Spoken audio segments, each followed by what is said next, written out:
Bueno, buenas tardes a todos y buenas noches a los españoles.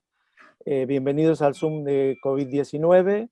Veo algunas caras nuevas y eso es un gran estímulo para nosotros. Llevamos mucho tiempo intentando abordar el tema de la historia de las pandemias. Ha llegado el momento, es un momento emocionalmente complejo, dado que la intensidad de la pandemia y de la epidemia en Argentina es muy intensa. El martes pasado fuimos testigos de las dificultades para atender a los pacientes y la angustia que ello provoca.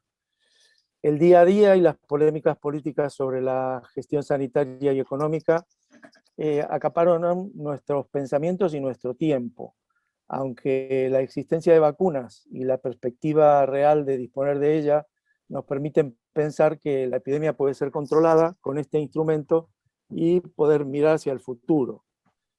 Nuestro invitado de hoy ha tenido la inteligencia y clarividencia para adelantarse un año a este momento. José Enrique Ruiz Domenech es catedrático de Historia Medieval, miembro de número de la Academia Europea, ha sido profesor invitado en numerosas universidades, tanto europeas como americanas, se ha especializado en historia de la cultura europea y del diálogo entre civilizaciones. Tiene un currículum inabarcable, pero comento algunas cosas. Fue director del Instituto de Estudios Medievales y del Departamento de Ciencias de la Antigüedad y de la Edad Mitjana. Colabora habitualmente en el periódico La Vanguardia de Barcelona como crítico literario y en temas relacionados con la historia y el pensamiento. Es autor de más de 200 artículos publicados en revistas internacionales.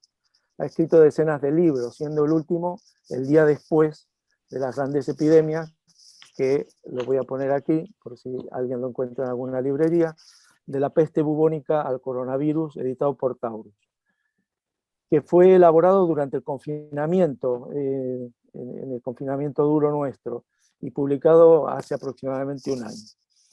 Hubo varios pensadores que, partiendo de su diagnóstico sobre la situación de la epidemia, hicieron pronósticos acordes a sus ideas preconcebidas y han sido muy polémicos. En La peste, Camus describe un panorama sombrío sobre la condición humana. Nos dice: ha habido en el mundo tantas pestes como guerras, y sin embargo pestes y guerras toman a la gente siempre desprevenidos. La plaga no está hecha a la medida del hombre, por lo tanto el hombre se dice que la plaga es irreal. Esto no puede durar, es demasiado estúpido. Esto dice en su novela Camus. Ruiz Domenech nos deja entrever que, superado el riesgo vital, lo importante comienza el día después. Allí está el gran reto. Y se pregunta: ¿se puede avanzar hacia un futuro prometedor sin mirar hacia atrás? Ha reflexionado sobre el tema, ha recurrido a la historia para ver cómo reaccionaron los sabios del momento, y hoy tendremos el placer de compartir con él su visión. Para hoy nos ha propuesto el tema: ¿qué hacer ante el día después? Bueno, antes de oír la charla, unas cuestiones prácticas para los nuevos asistentes. Bueno, primero habrá la exposición, después se seguirá una discusión en la que todos los asistentes podrán intervenir con preguntas dirigidas al ponente. Recomendamos que cada uno se presente brevemente para que tenga alguna referencia de quién hace la pregunta, y también que la introducción que haga a su pregunta no sea muy larga, si es posible, porque esto facilitará un poco mayor participación. Para intervenir, cada uno puede hacerlo levantando la mano o escribiendo en el chat: quiero intervenir, y lo intentaremos detectar. La charla será grabada, como ya se dijo, y se pide por favor que todo el mundo mantenga sus micrófonos cerrados mientras otro haga uso de la palabra. Enrique, quiero agradecerte de antemano, en nombre de todos, tu buena voluntad y predisposición para participar en este Zoom. Y bueno, tienes la palabra. Bueno, buenas tardes Argentina, buenas noches Barcelona o España. A Juante, el agradecimiento es mío, no vuestro, por permitirme compartir con vosotros un tiempo de reflexiones y un tiempo de debate y de intercambio de ideas, que es lo que realmente me apetece.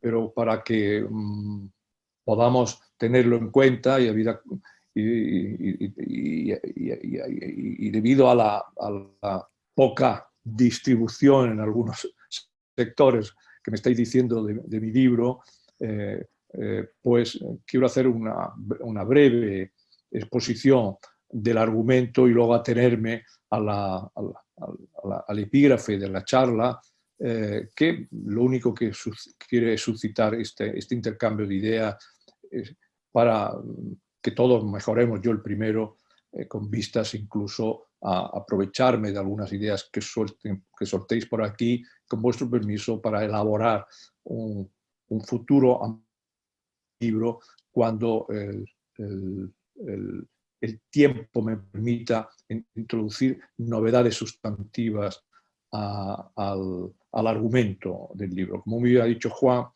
este libro lo escribí en el primer confinamiento, durante los meses de febrero, marzo y parte de abril del año pasado, motivado por una doble preocupación, una como autor de artículos de opinión cultural e histórica y de pensamiento en las páginas culturales del diario de La Vanguardia, me pidieron una especie de reflexión de alcance cuando todo el mundo se preguntaba qué es una epidemia, qué es una gran epidemia, y si en la historia había ocurrido algo parecido, mejor o peor. Me di cuenta entonces de dos enormes lagunas. Una primera, en la que yo me siento también involucrado en esta crítica, es que los historiadores habíamos prestado una atención muy marginal a las epidemias. Nos habíamos quizás centrado en algunas de carácter famoso, pero famoso por sus efectos literarios o artísticos, como la peste negra de 1348, aunque fue siempre trienal, de 3 años, 1347-50, y porque bueno, había sido la epidemia que había dado lugar al famoso libro de Boccaccio, el de Cameron, y eso ha generado siempre comentarios, incluso cinematográficos y por supuesto novelísticos. Pero más allá de este carácter de nota a pie de página culta, los historiadores, en términos generales, habíamos dado un poco la espalda a las epidemias y nos habíamos focalizado en cuestiones de otra índole, ¿no? Problemas económicos, sociales, las revoluciones, las propias guerras, o cambios estructurales profundos, estudiando pues, el régimen agrícola, los modos de producción, cosas de este tipo. Y eso esa es una primera cosa que me llamó la atención, porque la información la tenía que obtener de un territorio un tanto ajeno a la historia, que por supuesto no solo es la virología o la epidemiología, sino también la epidemiología retrospectiva. Es decir, médicos y estudiosos en general del mundo de las epidemias que hacían sus pinitos tratando de descifrar cómo podía haber sido cualquier epidemia, no sé, es decir, la viruela que afectó al continente americano, sobre todo a lo que era entonces el imperio de los Mexica, imperio azteca, y con sus consecuencias trágicas. O cuestiones muy puntuales también de epidemias que se habían dado en Europa o en África o en Asia. Pero no había habido nunca lo que podríamos llamar una historia de larga duración de las epidemias, o haber convertido la epidemia como sujeto de la historia, como sujeto mayúsculo, como protagonista de la historia. Esa fue la primera idea que me vino a la mente cuando me pidieron este artículo, que naturalmente escribí con toda la velocidad que exige siempre los periódicos, escribe una visión de conjunto. Inmediatamente mis editores me llamaron el lunes diciendo: oye, este artículo que está llamando mucho la atención por las entradas y estas cosas modernas del me gusta, no me gusta, en fin, de este tipo, ¿tú crees que se puede convertir en un libro? Y yo le dije dos cosas que corroboro. Digo, primero, escribir un libro es informarte bien y tener tiempo para escribirlo. Ambas cosas hoy, que estoy encerrado en mi casa, pues las puedo cumplir a la perfección. Con lo cual me voy a informar de qué tengo, qué materiales tengo, aparte de mis libros, porque tengo una buena biblioteca en casa, pero aparte de mis libros, que hay por ahí, que había muchísimas cosas. Y dejarme 10 días para pensarlo. Y a los 10 días le escribí y dijo, sí, puedo hacerlo. Entonces me impusieron una normativa. A mí me gusta mucho escribir con la presión normativa. Hay otros que no, pero a mí me gusta. Me dijeron, mira, no tiene que tener más de 135 páginas. Y este es el formato que queremos. Yo entiendo mi diálogo con los editores siempre ha sido muy fructífero y entiendo el motivo. Sobre esto se puede escribir, no un libro de 140, se puede escribir un libro de 1000 páginas. Pero lo que convenía era llamar la atención del problema. Que el historiador apareciera como uno de los profesionales que tenía que estar metido en esta polémica del año y sobre todo de lo que queríamos que sucediera. Y los editores fueron muy optimistas, dijeron, vamos a llamarle, el título nos ha gustado mucho, el que le propuse, El día después, ¿no? Dice, porque probablemente cuando el libro salga ya estaremos en el día después. Ingenuos ellos, jóvenes e ingenuos, que yo cada vez que iba profundizando en la dinámica de las grandes epidemias, me daba cuenta que, o una de dos, o el coronavirus, la COVID-19, no era una gran epidemia, o si era una gran epidemia no iba a durar. El día después no iba a ser ni siquiera, desgraciadamente, el año 2021.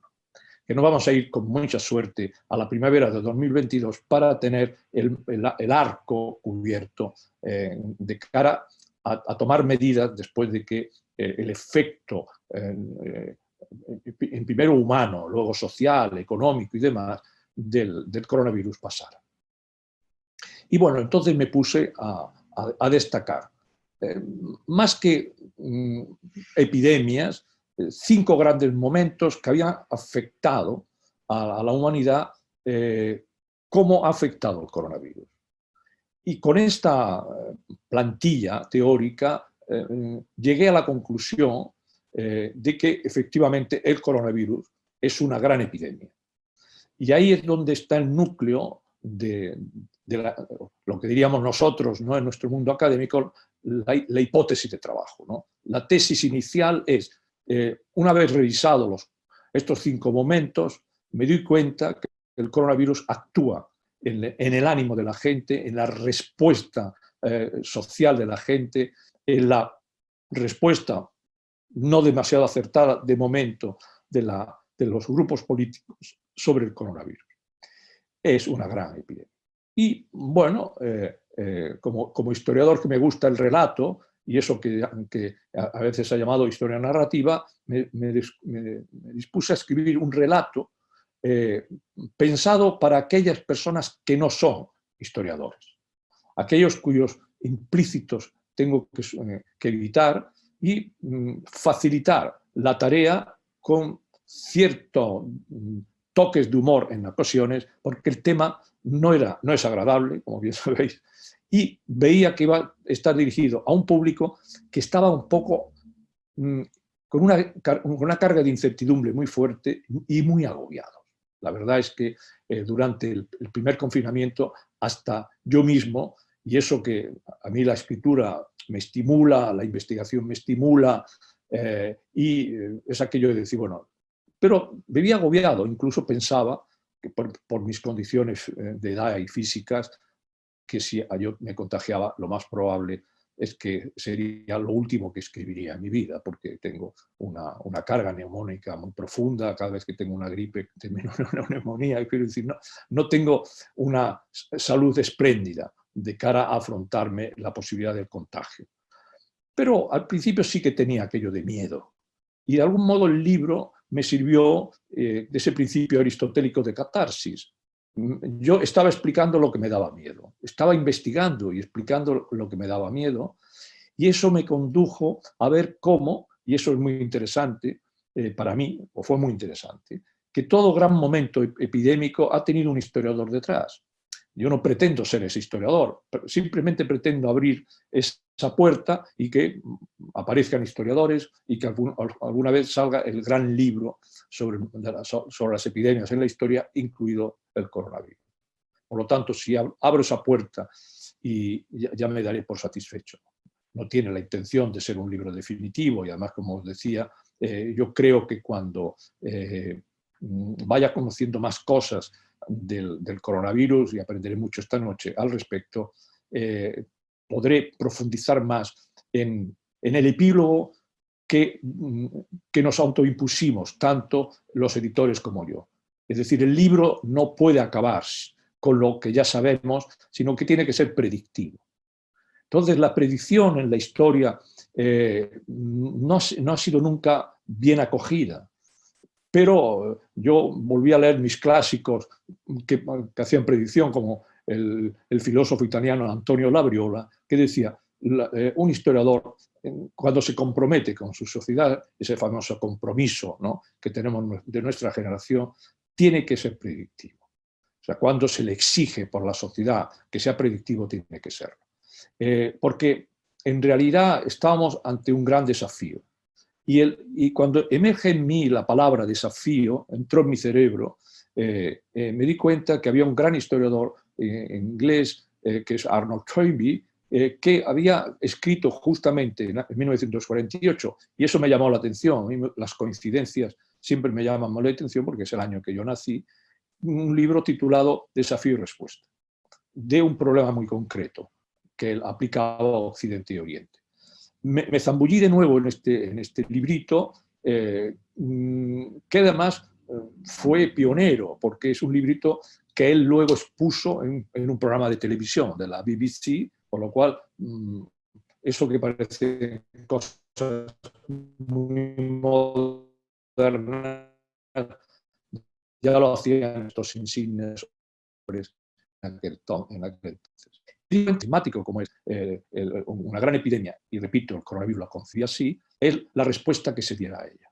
Y de ahí aparece la sensación de que la respuesta es el día después. ¿Y qué es el día después? Aparte de un título que a lo mejor el editor encuentra atractivo para su objetivo final, que es vender libros cuando se encuentran, ¿no?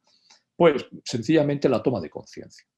Yo participo de una generación de historiadores, mis maestros me inculcaron esta idea que al final desarrolló el equipo de Chanal en París, de que la toma de conciencia en la sociedad es un tema, un objetivo legítimo del análisis histórico. Y entonces ahí llegué a establecer una metahistoria sobre el comportamiento de la sociedad o de las sociedades ante las epidemias. La descripción de las epidemias os las voy a ahorrar, pero yo tuve que decidir cuál es la primera epidemia, gran epidemia, descartando las que de algún modo no llegaron a ser gran epidemias y se frustraron en el camino por muchos motivos, porque quedaron localizadas. Y eso no pasó solo en el siglo XX, pensemos una epidemia tan terrible como la SIDA, se quedó bloqueada, localizada en algunas zonas y en algunos sectores. No terminó siendo gran epidemia. Probablemente sí, que es un SARS como el coronavirus. Si hubiera sido del efecto de contagio como el coronavirus, estaríamos hablando en su momento de una gran tragedia de la humanidad.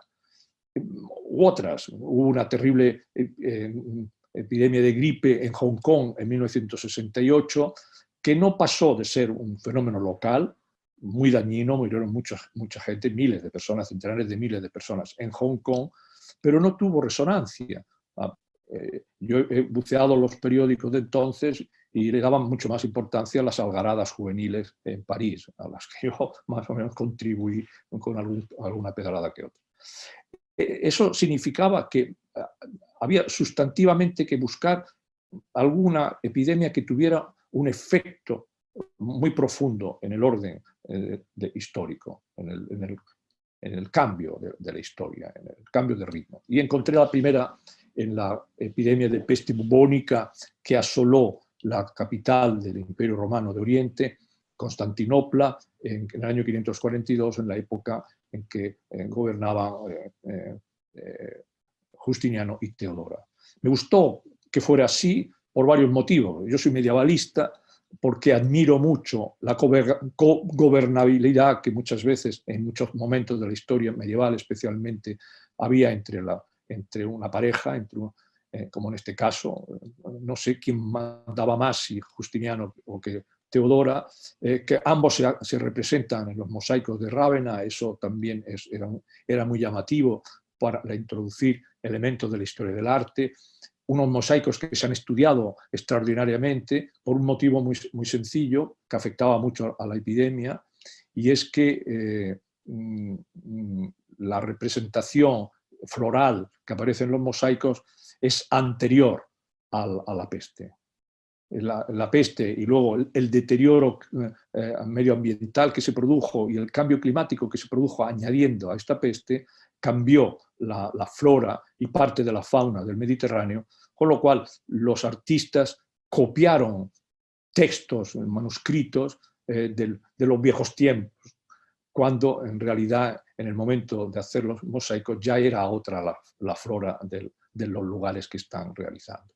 Todo eso me llamó mucho la atención, cómo la peste aceleró un cambio vinculado al cambio climático, al deterioro medioambiental, y me vi muy reflejado en lo que pasa en la actualidad, donde el coronavirus ha hecho olvidar momentáneamente los grandes problemas que debatíamos hace unos años y hace unos meses sobre el cambio climático, la desertización, el deterioro medioambiental, ¿no?, que existe, y tantos otros catástrofes que ha creado el capitalismo maduro.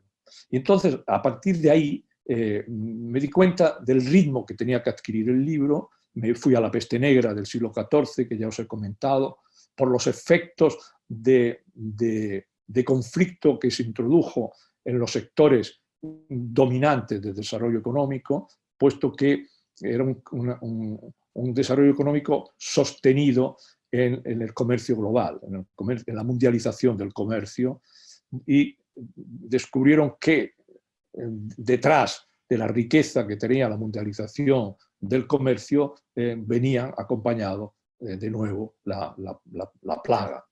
La plaga venía en las caravanas que circulaban desde el este de China por Asia Central hasta los puertos del Mar Negro, y de ahí llegaban a todos los rincones del Mediterráneo y más allá, al Mar del Norte. Era una pandemia eurasiática profunda. Naturalmente, en esta historia todavía no había aparecido el tercer vector, el cuarto continente, que sufrió de inmediato con la llegada de los barcos españoles un contagio para el que la sociedad indígena no estaba preparada. Ya sabéis que en el segundo viaje las naves de Colón llevaban consigo un virus de gripe, no normal, pero claro, a una sociedad que no ha sentido nunca en su cuerpo el peso de la gripe, terminó diezmando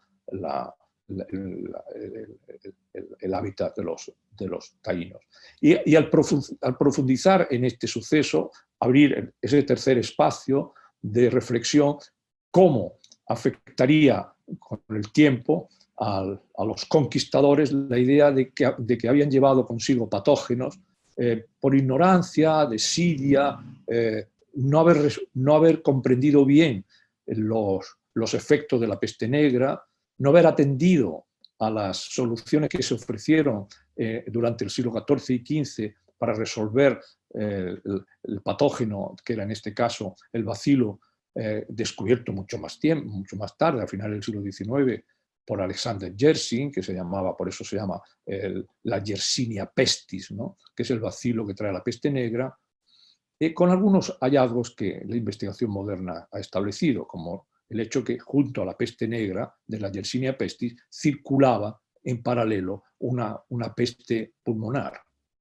esto se descubrió gracias a los estudios del ADN de un poblado de la costa del Mar Negro, bueno, en concreto de Crimea, donde todos murieron de esta peste pulmonar, una especie de sida, ¿no?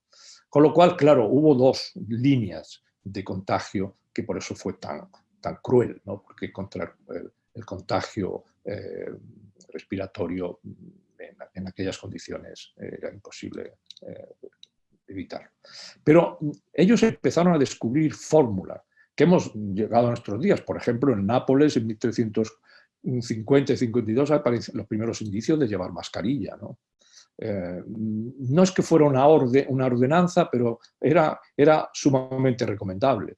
Y la sociedad empezó a descubrir algo que parece fácil, pero es fácil cuando se descubre, como todo descubrimiento, y es que como el contagio venía por los barcos, lo mejor era que los barcos pasaran un tiempo recalando en el puerto sin salir. Y esto es la famosa cuarentena, que fue ideado por una ciudad del Adriático que se llamaba Ragusa, o llaman Dubrovnik, le han dado el viejo nombre eslavo, Ragusa es un nombre veneciano. Dubrovnik significa la tierra de los robles, ¿no? en serbo-croato.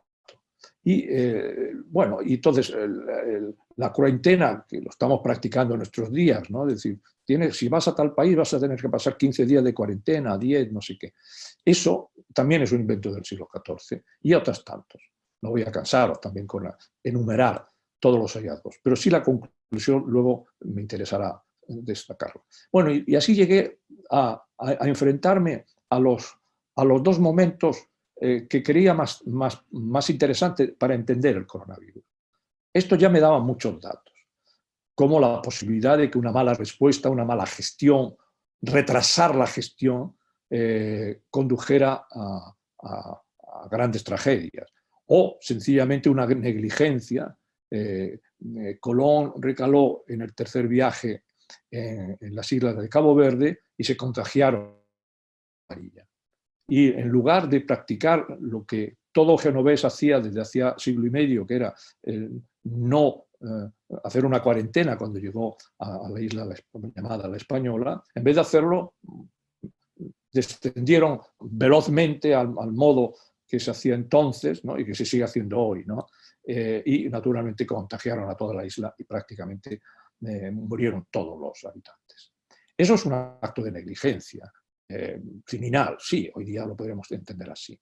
Pero me refiero a que son datos que la historia me estaba dando a la hora de gestionar la epidemia, qué se puede hacer, qué no se puede hacer, cuáles son los límites de la determinación, incluso de lo que se está discutiendo en nuestros días, de la libertad humana. ¿Y por qué llegué a la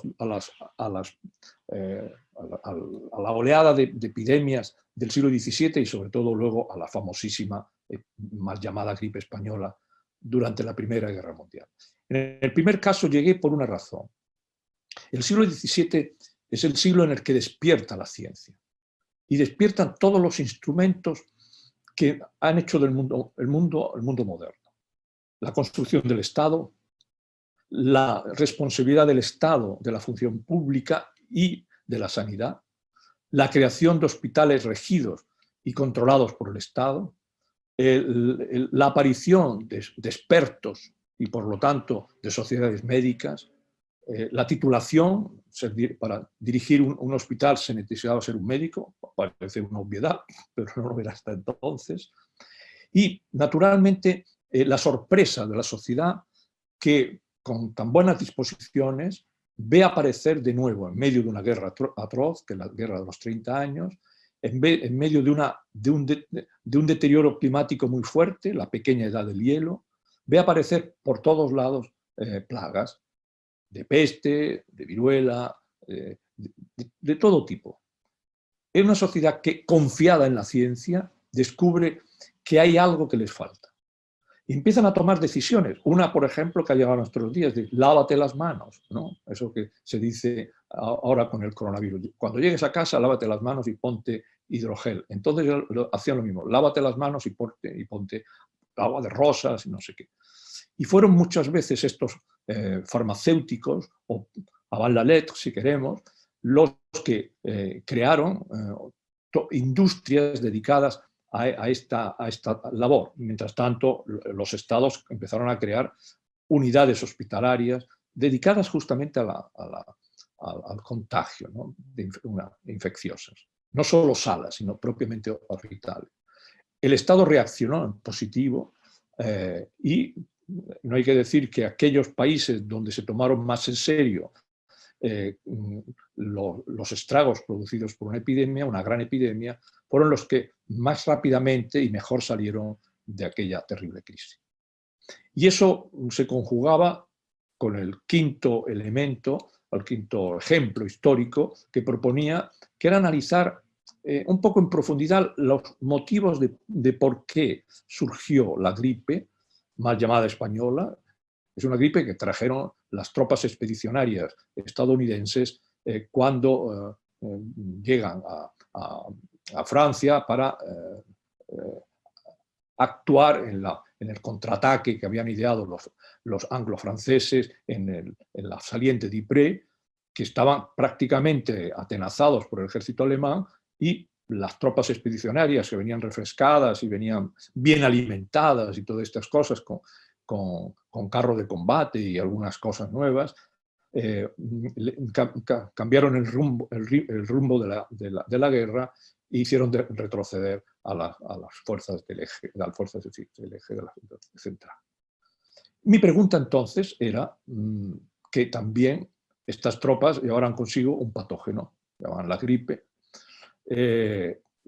y la difundieron pues a unos soldados que llevaban semanas, si no menos, trincheras, mal alimentados, sucios, desganados, entristecidos, enfermos, y como además eran soldados de todos los países coloniales que controlaban las dos potencias, tanto Inglaterra como Francia, cuando ganaron la batalla, se marcharon a sus tierras, pero llevaban consigo el patógeno, con lo cual la gripe al final fue un desastre de mortandad que más o menos se calcula en unos 50 millones de personas frente a los 17 que produjo la guerra. 8 millones de los que intervenían y el resto de población civil. Pero claro, las cifras a veces no explican con su frialdad la secuencia. ¿Por qué me sorprendió mucho? Y aquí voy a enlazar ya con el coronavirus. Me sorprendió porque Europa, especialmente, y también un poco los Estados Unidos, que habían intervenido finalmente en la guerra, pero se pensaron la guerra, Europa pensó que lo importante era entender bien la guerra, para poner fin a ellas, ¿no? Siempre esas utopías, ¿no? Esta será la última guerra, y no le prestaron atención a la epidemia, la medio ocultaron y no tuvieron a bien llevar a cabo las reformas una sociedad post una pandemia de naturaleza tendría que haber llevado. Las postergaron. Trágicamente 30 años. Y eso nos lleva al mundo de 1948, que es un mundo diametralmente opuesto al de 1918, y en medio se pasa un periodo histórico no muy recomendable, que hay que estudiar en profundidad, pero para no repetirlo nunca, porque fue uno de los periodos más sombríos de la historia. En paralelo, y esa es la paradoja, donde mejor se desarrolló la medicina en algunos aspectos, sobre todo la virología, los discípulos de Pasteur hacían maravillas, mil cosas. Pero, mientras tanto, en el gran escenario de la historia sufrimos mucho la sociedad. Ese olvido me dio a mí la clave para ver cómo muchas veces la respuesta, la gestión, el día después, ¿no?, la toma de conciencia, no es la adecuada. Y eso que hubo grandes personalidades que lo advirtieron. El propio Max Weber, en una conferencia en Múnich, en el verano, en el final del invierno de 1919, principio de la primavera, en tiempo europeo, o sea, febrero-marzo de 1919, hizo una conferencia diciendo que el gran enemigo que tenía que superar la Europa de la posguerra era el patógeno que había bloqueado, ¿no?, la civilización. No estuvieron por estos, estaban por otros motivos, y se llegó incluso a una frivolización de la respuesta, una respuesta muy emotiva al problema. De ahí salen los famosos locos años 20, es decir, bueno, divirtámonos, que no hay otra salida. Todo esto me daba pautas y ejemplos para cómo afrontar el coronavirus. Y eso conduce al libro a una paradoja que era intencionada. El libro termina con un epílogo que es, aparte de predictivo, una especie de contrafigura de todo el libro. Algún reseñador o crítico advirtió diciendo el día después de las grandes epidemias tiene un prólogo muy largo, pensando que el prólogo... No, pero lo hacía con ironía, dice que la explicación histórica de cómo se llega al coronavirus es el prólogo del libro. En realidad tuve esa tentación, pero era demasiado subversiva. Y la subversión mía ya desapareció con la juventud. ¿Por qué era muy subversiva? Bueno, no es verdad con la juventud, porque alguna vez escribí un libro cronológicamente al revés. Empecé hoy para acabar en el pasado, ¿no?, sobre un tema muy largo, Palestina, ¿no? Escribí el caso de Palestina analizando en retrospección, ¿no? Empecé en el año que terminaba el libro y llegué pues hasta los fenicios. Y claro, es un cambio sorprendente, porque el ritmo de la historia siempre ha sido cronológico de pasado a futuro, no de futuro a pasado. Bueno, pero en este caso es verdad que tuve la tentación de prólogo y escribir todo esto, el libro Coronavirus, como el coronavirus y sus antecedentes. ¿Por qué me interesaba? Porque yo soy de los convencidos, me lo dijo mi maestro y lo mantengo, es una de las herencias que más me gusta, de los legados que más me gusta de cuando trabajaba en equipo, que era que no se puede diseñar el futuro desconociendo el pasado. Que nuestro futuro, un futuro histórico, está construido sobre lo que nosotros sepamos de la historia. No es que la historia nos condiciona lo que sabemos de ella. Si ahora estamos en un momento pandémico, es evidente que era obligado por los profesionales de la historia, y yo me sentí involucrado en esto y llamado en esto, que teníamos que saber el pasado del coronavirus, de las epidemias. Teníamos que diseñar una historia de las epidemias veloz, rápida, impresionista, de rasgos generales. Habrá tiempo para investigar los pormenores. Tampoco era cuestión de hacer la enciclopedia británica de las epidemias. No tiene sentido. Es una llamada intelectual, es una llamada de compromiso intelectual. Porque para diseñar lo que tenemos que hacer el día después del coronavirus, tenemos que resumir, porque tenemos que estrujar los hallazgos del pasado y los errores del pasado. No podemos repetir los errores, porque repetir los errores es repetir esa historia, a su manera. El siglo XXI es un siglo que tiene en el mundo muchísimas posibilidades, pero hay, como dicen los teóricos de la catástrofe y del desastre, ¿no? Hay muchos teóricos del desastre, pero puede no ser así. Y no se trata de ser ni optimista ni pesimista, se trata de establecer un principio que para mí es muy importante. Es el papel que va a ejercer los seres humanos en colectividad. Cada uno aportamos, pero por ejemplo, fijaos qué a gusto estoy plantearos a vosotros este problema. Eso ya es que colectivizo incluso mis inquietudes, las transfiero para que en lo que llaman los de comunicación, el feedback me llegue y me haga mejor, aprenda mejor las cosas. Pues bien, el ser humano en colectividad tiene que saber que hay cosas que se hicieron después de una gran epidemia equivocadas. Otras con ritmo lento, después de las grandes epidemias en el mundo americano en general, España reaccionó, no reaccionó mal, pero demasiado tarde. Tardó casi 30 años en reaccionar.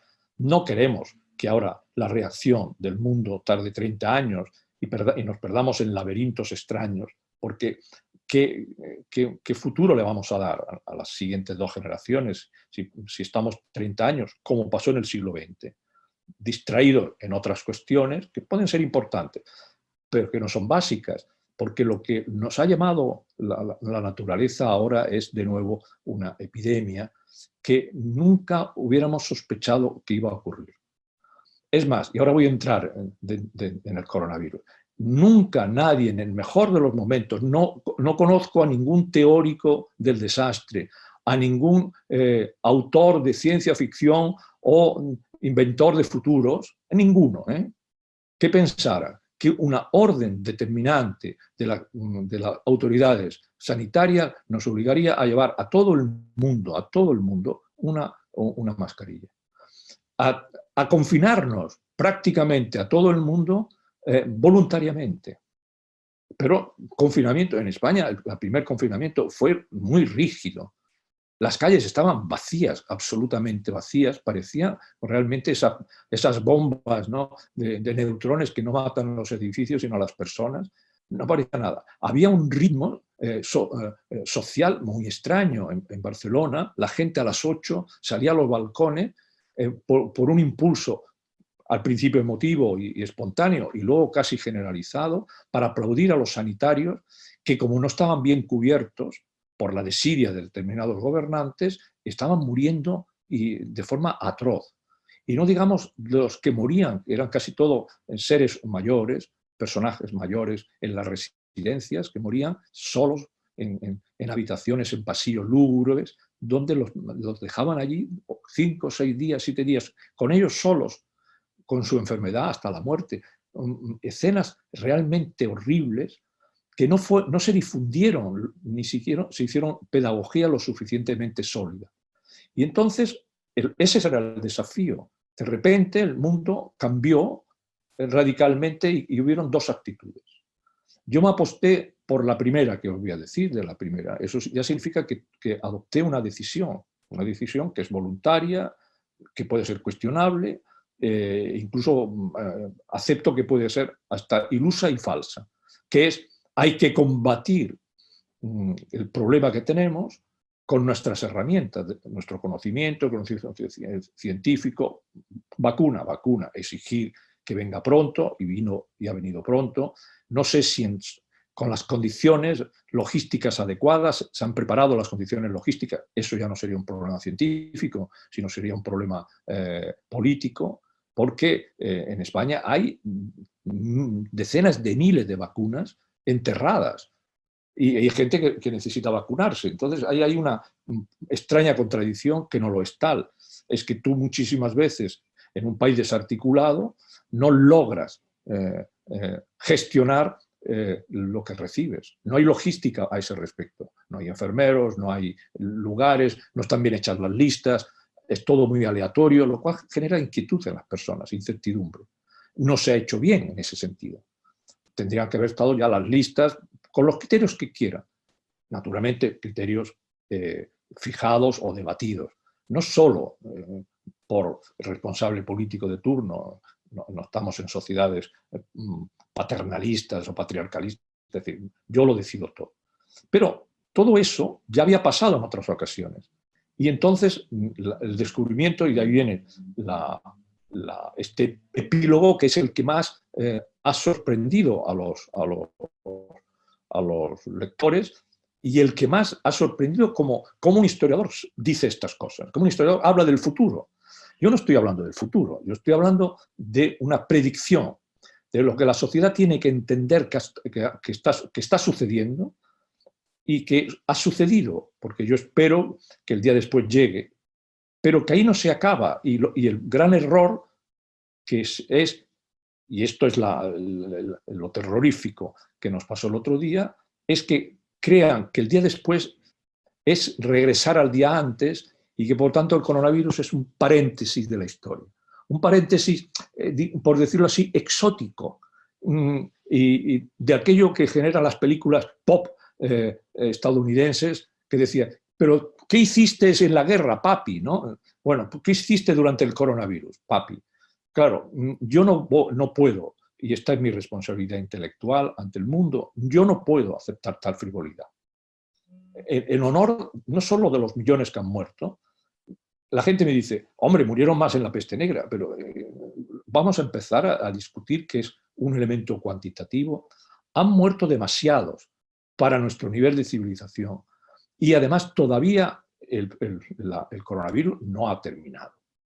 Por lo tanto, estamos ahora pendientes de una mutación. Si la mutación india certifica el peligro que tiene, ya veremos en qué palabras estamos hablando. Por lo tanto, mi predicción es que había que asumir lo que ha pasado siempre en todas las grandes epidemias, que es una respuesta al desafío de la epidemia. Una respuesta creativa, imaginativa, revolucionaria en último término. Y como en otros momentos ocurrieron determinadas cosas, nosotros tenemos que introducirnos colectivamente en un gran debate que afecta a la humanidad por primera vez, dado que hay 3 rasgos del coronavirus que no habían ocurrido nunca, pero que sí que son determinantes para afirmar de forma contundente y legítima que es una gran epidemia. Primero, que se ha discutido mundialmente a tiempo real. Ciertamente porque estamos en la época de la revolución digital. Lo que estamos haciendo esta noche es un producto más de la revolución digital. Sin la digitalización, este encuentro sería imposible. Y uno de Córdoba, otro de Buenos Aires, uno de Barcelona, otro de Pamplona, todo eso sería imposible. Pero lo hemos discutido a nivel mundial. Todo lo que estamos informando, ¿no? Podemos informar. Por lo tanto, hemos tenido una toma de conciencia de que es un problema mundial y que tenemos que resolver mediante esa articulación cuyo palabra no me gusta, pero lo uso porque la lengua muchas veces no es lo que te gusta, sino lo que usas para que te entiendan, que es local. Cada sector local tiene que asumir su parte de responsabilidad para resolver el problema y sacarle una respuesta a esta situación. Y por lo tanto, lo que no puede hacer en modo alguno, la humanidad hará lo que le dé la gana, eso es evidente. Yo simplemente establezco mi carácter predictivo, que ni siquiera es un consejo, sino una quinta esencia de lo que ha pasado en otras épocas. En la Italia de finales del siglo XIV se descubre que el mayor cambio para la sociedad es crear un nuevo régimen educativo. Y uno piensa, ¿cómo puede cambiar un régimen educativo el mundo? Pues lo cambió. Cambió nuestra forma de percibir. Se generó la perspectiva, se construyó de otra manera, se elaboró una reflexión en profundidad del hecho religioso en sí mismo, ¿no? Que condujo a la reforma.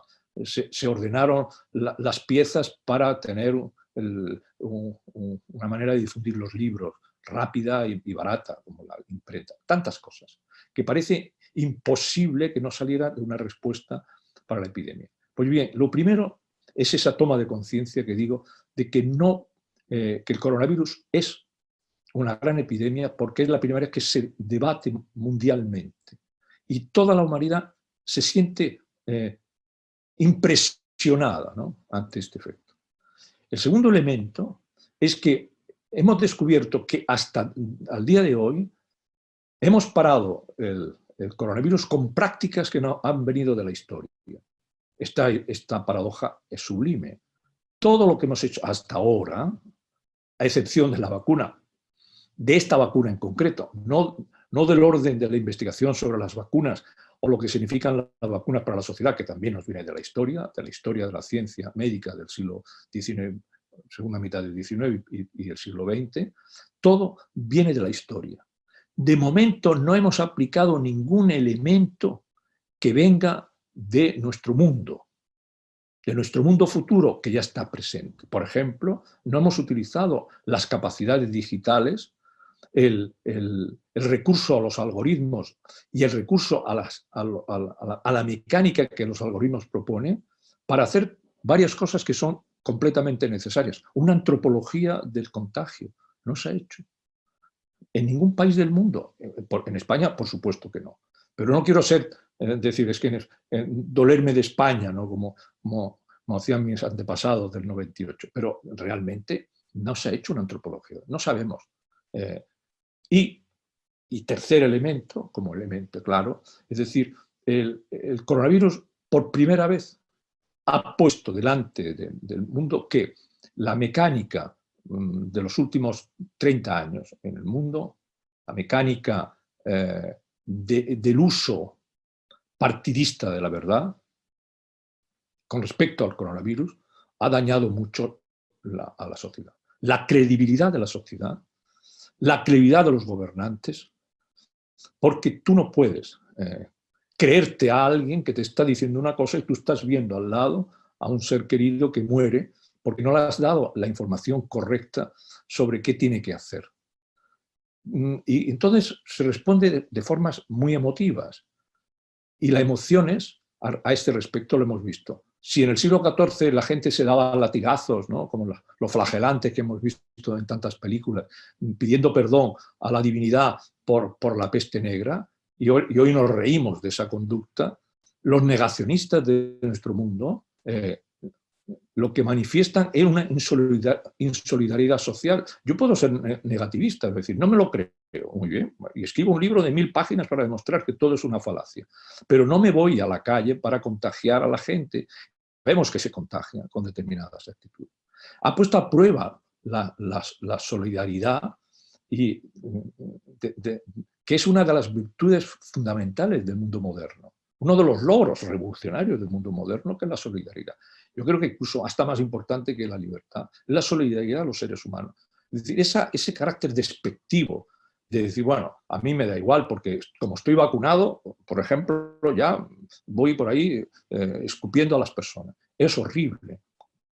Nos ha puesto en evidencia determinados fallos en la textura moral y en la responsabilidad. Por lo tanto, yo en mis predicciones digo, es que hay que arreglar esto, hay que transformar, hay que exigir el retorno al principio de responsabilidad y al principio, claramente, de la solidaridad. Bueno, como veis, el coronavirus nos ha enseñado la fragilidad de nuestra sociedad. Nos creíamos que, bueno, íbamos a ir, no sé, nos creíamos, pues, no sé si son las películas o algo nos había envenenado diciendo que el mundo era el mejor de los posibles con la cantidad de falacias que hay en este mundo, ¿no? La pobreza es cada vez mayor frente a la riqueza cada vez más exagerada, el gasto inútil en determinadas cosas ante sociedades que le falta lo básico, el agua o el alimento de base. Bueno, esa es la cuestión que nos ha hecho despertar el coronavirus. Y entonces la cuestión para mí, el elemento, y con eso termino y doy paso al debate, os estoy dando demasiadas ideas para el debate, sería esta, es decir, coronavirus, una gran epidemia, y estamos de momento expectantes, yo el primero, en descubrir cómo vamos a reaccionar. Si la sociedad será capaz de reaccionar y proyectar un futuro esperanzador, después de un largo debate, pero largo no significa eterno, no significa...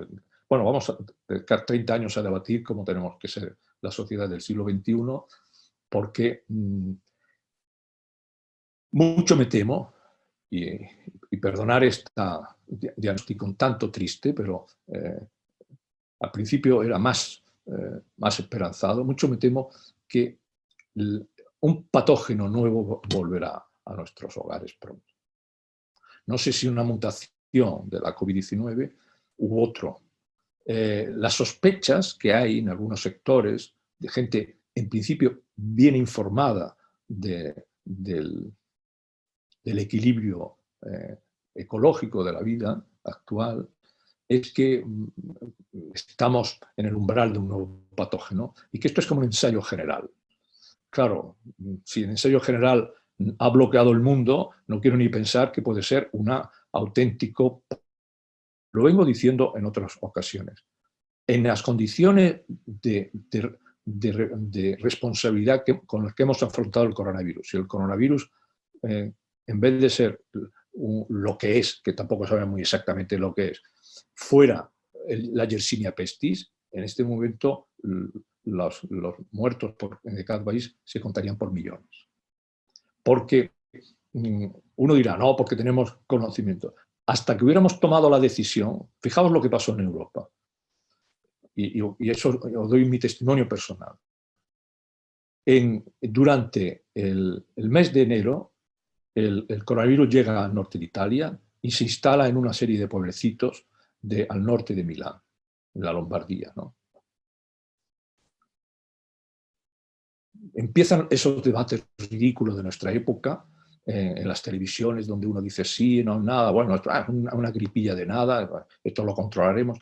Nadie se toma en serio un análisis del problema, nadie hace una secuencia de si hay un portador, cero. Sabéis vosotros que sois médicos la mayoría y por lo tanto de esto domináis muchísimo mejor que yo. Nadie hace, solo se les ocurre una reacción muy siglo XIV. Vamos a perimetrar a la población, no la vamos a cerrar. Cuarentena y veremos qué pasa. Muy bien, acepto el primer paso, pero tú no haces cuarentena para ver qué pasa, tú haces cuarentena para estudiar qué pasa. Fijaos el cambio de aplicación. En España se hizo un estado de alarma, que es un estado de guerra prácticamente, y no se ha hecho una ley durante casi un año para qué pasará el día después. Es decir, ahora ya no tenemos estado de alarma y no tenemos herramientas legales, de manera que si Cataluña decide entrar de nuevo en estado de alarma, le dirá usted no tiene esa capacidad. Con lo cual, ¿qué esperamos? ¿A que haya un brote en junio o en julio? ¿O estamos todos esperando que el brote venga en octubre y salvemos las vacaciones? Claro, estoy hablando ahora desde el punto de vista del europeo y del barcelonés en este caso. Como veis, son puntos de irresponsabilidad que conculcan la solidaridad mundial y entonces mi libro viene a llenar esa laguna diciendo, antes se ha podido hacer.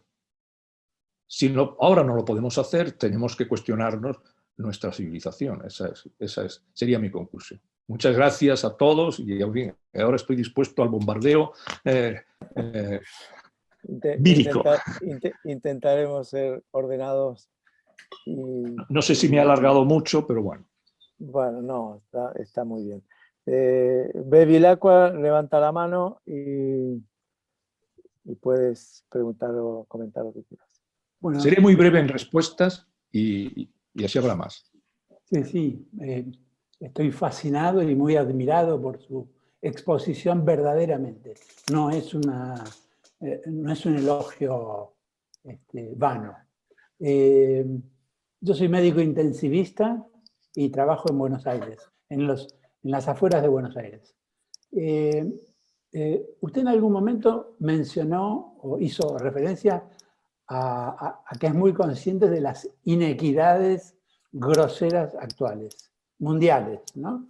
Y yo me quedé con ganas de conocer qué imagina usted, cuál será la repercusión del día después o los meses o los años después de que termine esta pandemia. Si habrá cambios geopolíticos llamativos o interesantes que valgan la pena, ¿no? Eso. Bueno, yo en mi libro defiendo lo primero, que es el principio de la Briola, de que todo gran reto en la historia tiene que venir determinado por una respuesta que es un cambio morfológico de la sociedad. En la sociedad del último tercio del siglo XX ya no daba para más. Lo que nos ha venido a decir el coronavirus es que no daba para más. En el fondo, la naturaleza se ha portado bien, aunque sea muy cruel decirlo esto, porque nos ha dado una advertencia.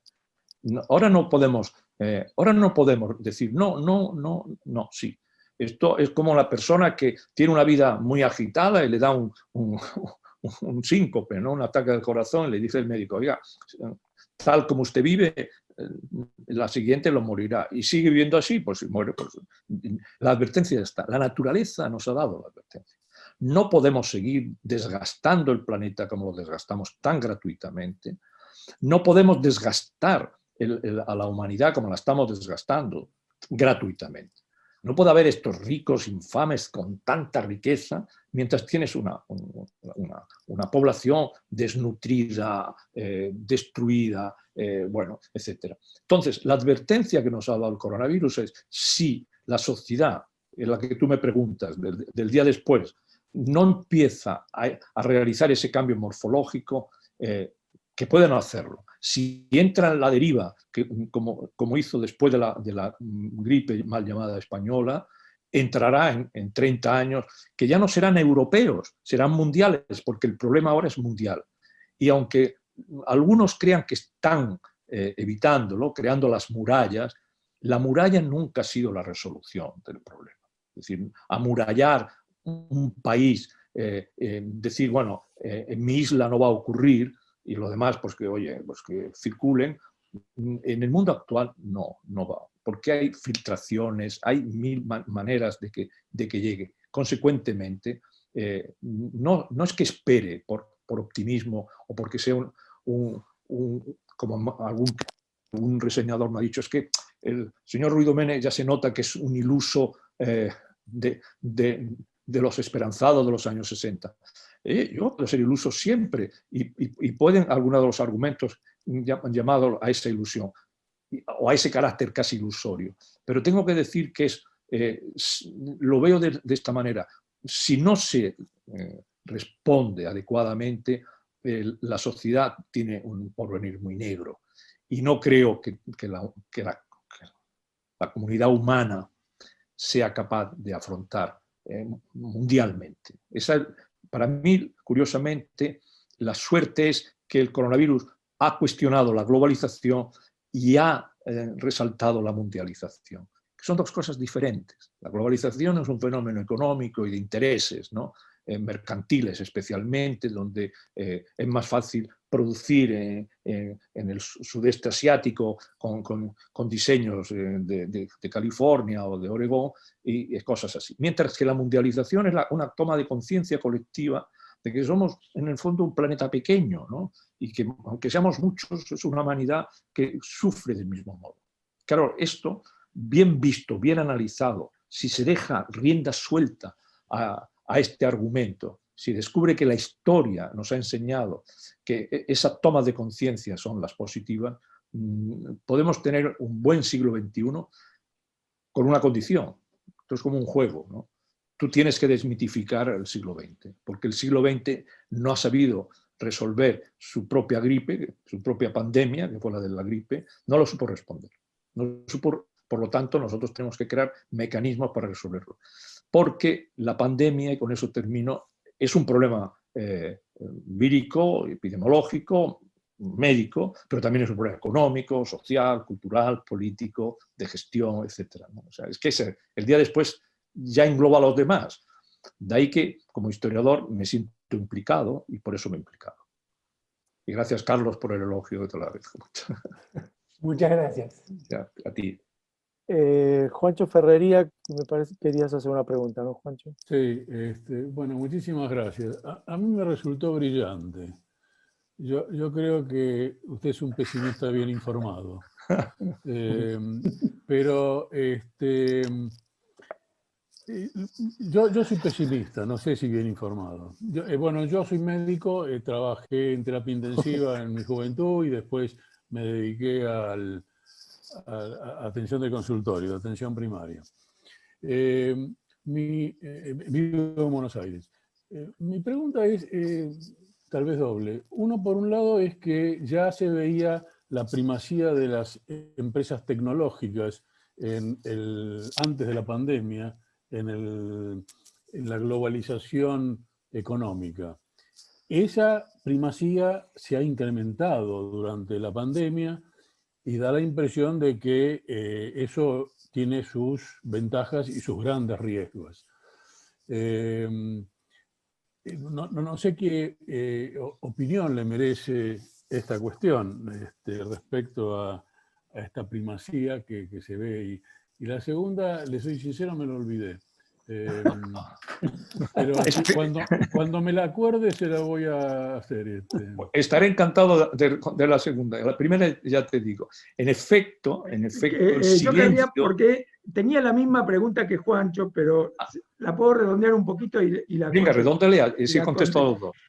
A ver, yo pienso lo mismo que dice Juancho, pero lo que veo y lo que pienso, y quiero saber su opinión, es que la sociedad en su conjunto y los estados estamos siendo chantajeados por esa industria farmacéutica y tecnológica con el tema de la vacuna, y que salvo ahora que apareció el presidente de los Estados Unidos a través de la petición de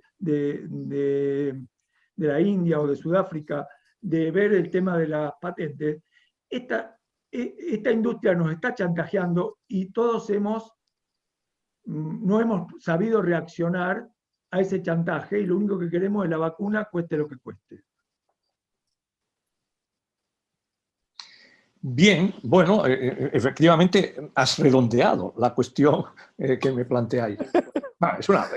Es una cuestión obligada y necesaria. Es decir, en las anteriores 5 epidemias siempre ha habido un cambio tecnológico. Pero aquí viene la clave de todo. ¿Quién ha controlado el cambio tecnológico?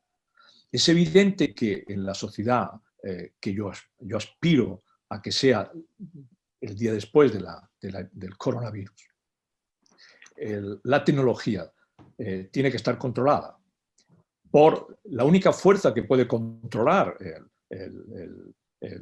este gran mundo donde la economía y casi el asedio económico es inevitable por la cantidad de beneficios que genera, solo puede ser controlado por aparatos políticos plenamente democráticos. Es decir, lo que está en juego en el futuro es precisamente esta forma de gobierno que nos hemos dado de los últimos tiempos, no muchos además, porque si dejamos que los algoritmos y los procedimientos farmacéuticos sobre el control, en este caso de las vacunas, la selección de qué vacunas se pone uno y otro, etcétera, lo dejamos bajo el control de estas grandes corporaciones, habremos dado un paso irremediablemente hacia atrás a una especie de plutocracia que nos llevaría a momentos muy inquietantes sobre el alcance de la dignidad humana, que es otro de los elementos a tener en cuenta, porque siempre en los 5 grandes momentos que he analizado, siempre se ha planteado ese principio que ahora parecemos olvidar, que es la dignidad humana. Ahí esta idea que habéis sacado los dos del posible chantaje, ¿no? La idea de que voluntariamente somos chivos expiatorios de un sistema, y yo el primero. Yo me vacuno sin saber a ciencia cierta, nadie me lo ha dicho, cuáles son los efectos de esta vacuna, que probablemente efectos me vendrán a mí, en el mejor de los casos, dentro de 2, 3 o 4 años. ¿Cuál es? Y esa es la paradoja de nuestra época. Nuestra época va muy deprisa e investiga no predictivamente. Y lo que tiene que aprender ya es a investigar predictivamente en esto y en tantas otras cosas. Tú no puedes investigar a posteriori. Tú no puedes prever, en caso incluso de que sea un hecho natural, lo de la COVID-19, aunque fijaos que fuera un hecho natural, pasando a la cuestión del azar, tú no puedes dejar que no haya una investigación que haya avanzado en esa posibilidad. Es decir, aunque yo sé que el mundo de la biología es inmenso, también es inmenso el mundo de la historia, y con buenos procedimientos se llega a conocer. No, a mí no me pueden convencer que los miles de millones que se invierten por los estados en la investigación no podemos establecer una medicina predictiva con 15 o 20 o 25 años por adelanto. Y que lo tengan guardado, ¿no? El saber, no hace falta difundirlo, sin embargo lo saquen en el momento oportuno. Esto que te cojan por sorpresa, no me digas, bueno, COVID-19, ¿qué es esto? Bueno, vamos a investigar, nos ponemos estupendo. No, eso es que no es creíble. Y si es que se hace así, no hay demasiado control. No puedes, al mismo tiempo que los CEO, los directores generales de otras empresas, se compren un yate cada año, pues te vas a comprar una moto porque los beneficios los vamos a invertir en investigación de base para tener predicción 10, 15 años por delante de los problemas. Porque ahora estamos hablando de un patógeno, pero mañana podemos hablar de un patógeno que afecta a la tierra o que afecte al agua. Imaginemos que venga un patógeno que infecte el agua, ¿no? Sin agua no vivimos. Es decir, entonces, ¿dónde estaría el problema? ¿No? Entonces, y eso es lo que la sociedad tiene que aprender. Es una toma de conciencia. Tenemos los medios, que afortunadamente hoy día el silencio es muy difícil. Gracias a estas reuniones como las que estamos teniendo, el silencio es imposible. Es muy difícil el control hoy día de los medios, porque afortunadamente ya no hay medios de comunicación que controlen. Nos comunicamos, nos debatimos más por estas líneas, donde cada uno de nosotros opina, ¿no? Desde su experiencia o desde su conocimiento o de ambas cosas, ¿no? Yo valoro mucho, soy muy empírico en esto, valoro mucho la experiencia. Yo soy un hombre que me gusta el siglo XIV porque el siglo XIV se basó en la experiencia. El ocamismo, la famosa argumento de la navaja de Oca. Oca fue un pensador inglés del siglo XIV que cambió la idea de decir la ciencia no es especulativa, sino que es empírica. Es experimentar, ¿no? Siempre ha avanzado en esta línea. Si experimentamos posibilidades.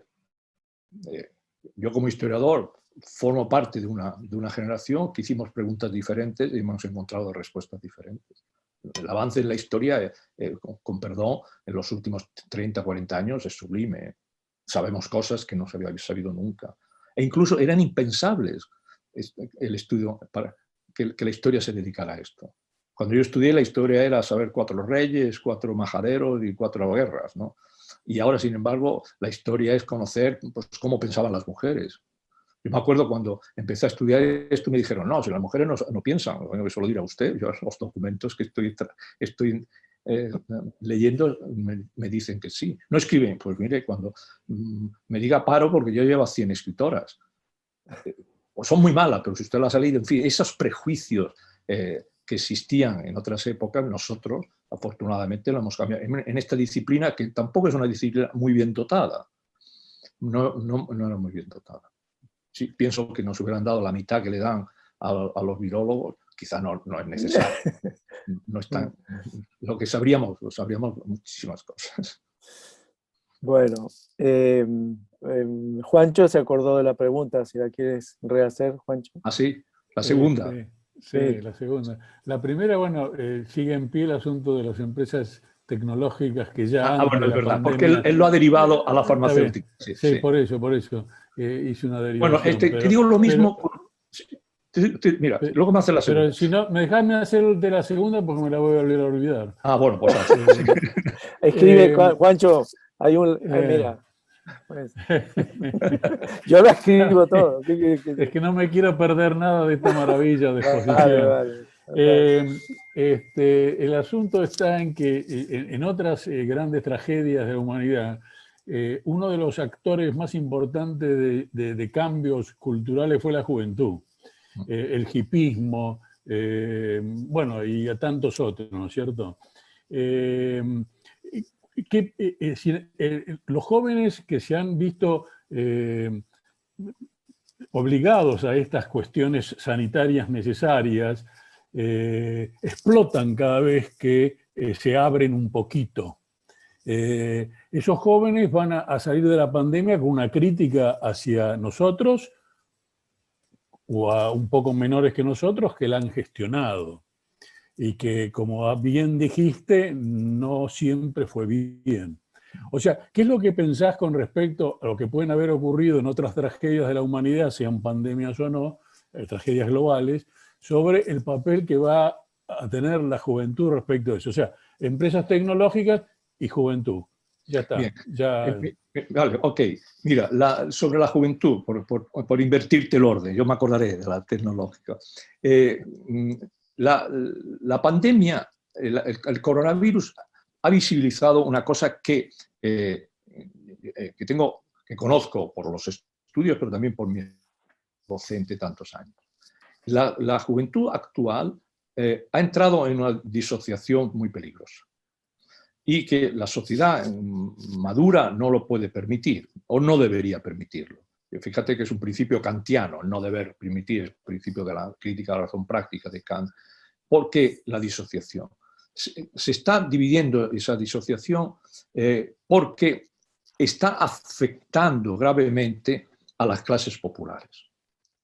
En la medida en que estamos dinamitando el principio universal de la enseñanza, que tiene que ser inexorablemente pública para que sea igualitaria, al estar dinamitando, haciendo una enseñanza de segundo nivel y haciendo que solo la enseñanza de primer nivel sea privada y muy cara, sí puede dar becas para paliar, pero eso es minoritario siempre, indica que la sociedad se está disociando.